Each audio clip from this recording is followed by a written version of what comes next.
Party की तरफ से जो मदद बन सकती है वह करूंगा। जब से भाजपा की सरकार यूपी में बनी है, जानवरों का आतंक बढ़ गया है। पीएम ने चुनाव में कहा था, उत्तर प्रदेश में जानवरों की समस्या का समाधान हो जाएगा। हर दिन एक्सीडेंट हो रहे हैं, छुट्टा पशुओं की वजह से जानें जा रही हैं। जंगल के किनारे वाले जिलों में जानवरों से जान जा रही है। गीदड़ की वजह से पूरा क्षेत्र परेशान है। सरकार अभी भी गंभीर नहीं है।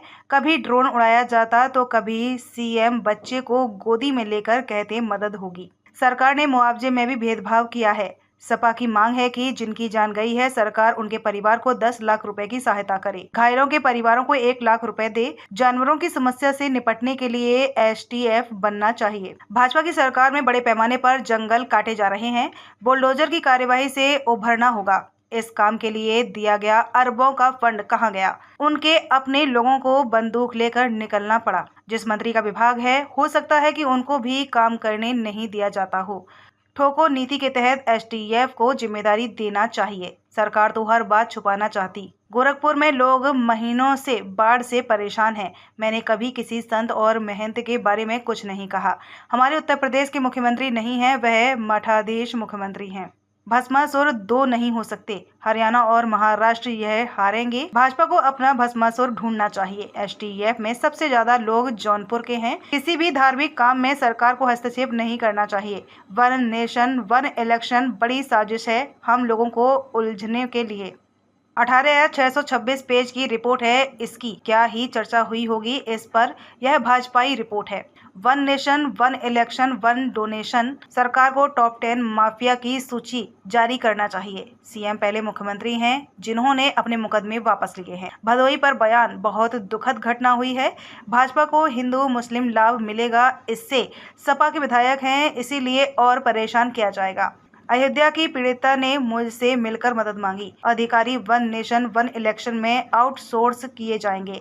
लेटरल एंट्री से अधिकारी लाए जाएंगे। कल को यह चुनाव आयोग को ही खत्म कर देंगे। उनकी 5 रैली में ही चुनाव आयोग का खर्चा निकल सकता। कई अधिकारी आज ऐसे पोस्ट पर हैं जिनकी वजह से लोग पहले ही रिटायर कर दिए गए। कुछ अफसर आज कहीं पहुंच सकते थे, लेकिन किसी की वजह से उनको रिटायर कर दिया गया। गठबंधन पर दोनों दल तैयारी कर रहे हैं चुनाव की। जो क्रोध करेगा वह योगी नहीं हो सकता।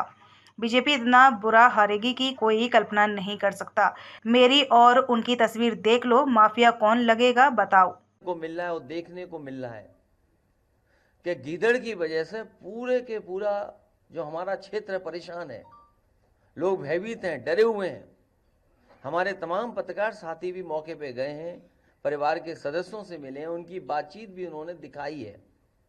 और सरकार अभी भी गंभीर नहीं है। कभी सरकार ड्रोन उड़ाती है, कभी मुख्यमंत्री जी गोदी में बच्चे लेकर के ये साबित करने की कोशिश करते हैं कि सब बच्चे सुरक्षित हैं और हमने मदद कर दी है। और जब मदद भी की गई तो उसमें भेदभाव हुआ है। कम से कम सरकार को गरीब के साथ भेदभाव नहीं करना चाहिए। इन्होंने गरीबों के साथ भी भेदभाव किया है। समाजवादी पार्टी की मांग है कि जिन बच्चों की जान गई है उन परिवार के सदस्यों को 10 लाख रुपए की मदद हो, और जो घायल बच्चे हैं उनको 1 लाख रुपए की मदद सरकार को करनी चाहिए और उनका पूरा का पूरा इलाज और सुरक्षा का इंतजाम होना चाहिए। जानवर जान ले रहे हैं यहां पे तो। और जिन्होंने, जैसा मैंने पहले कहा कि जिन्होंने जानवर की समस्या को खत्म करने के लिए बड़े बड़े वादे किए थे, उन लोगों की जवाबदेही निश्चित होनी चाहिए और वादा खिलाफी पर सवाल भी उठने चाहिए। जानवरों की समस्या से निपटने के लिए एक एसटीएफ बनानी चाहिए, और या फिर गीदड़ की समस्या का समाधान के लिए ये भी केस एसटीएफ को ट्रांसफर कर देना चाहिए।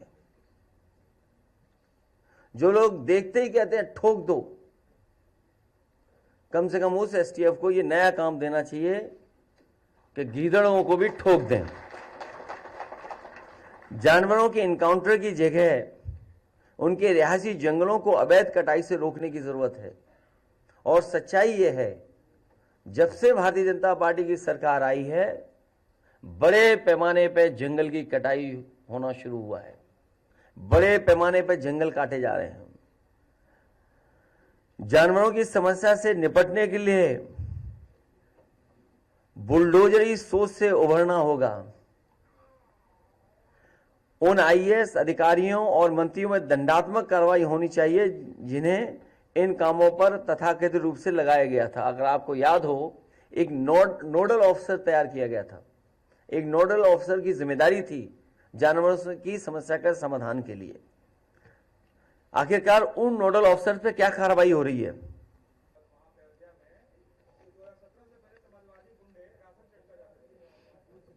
क्या बातें कर रहे हैं आप में से बहुत सारे साथी रहे होंगे जिस समय रतन टाटा जी आए थे, याद है आपको? वो जो मशीन क्या बोलते हैं उसको, what do you call it, अरे जो जिससे राशन के लिए है, पॉस मशीन, हाँ याद है आपको? हम लोगों ने शुरू किया था और राशन का डिस्ट्रीब्यूशन कितना बेहतर हो सके वो सब कोशिश की थी और कर रहे थे हम लोग। ये दे वे कुछ नहीं रहे मुख्यमंत्री, क्या दे रहे हैं बताओ? चुनाव था तब क्या दे रहे थे? रिफाइंड तेल, चना, और अब क्या मिल रहा है? अब क्या मिल रहा है? और सोचिए जो बाढ़ पीड़ित इलाके हैं, कम से कम उन्हें तो अच्छा खाना मिल जाए। कहाँ मिल रहा उनको? आप बगल में दिखाइए जहां पर ये गोंडा में बाढ़ है, क्या दे रहे हैं लोग? कैसी पूड़ी दे रहे हैं, क्या सब्जी दे रहे हैं, क्या खाने का इंतजाम कर रहे हैं, कहाँ पानी का इंतजाम कर रहे हैं, कहाँ दवाई का इंतजाम कर रहे हैं? कम से कम इनको नकल करनी चाहिए समाजवादी पैकेटों की। मुझे याद है समाजवादी पैकेट जब बांटे गए थे उस समय आपका पराग भी मुनाफे में आ गया था और हर चीज उसमें क्वालिटी की थी। और क्वालिटी इनकी वहीं देख लो, इनका जो दिया हुआ है वो स्मार्टफोन, उंगली घिसते रहिए चलता ही नहीं है। लैपटॉप आज भी चल रहा है।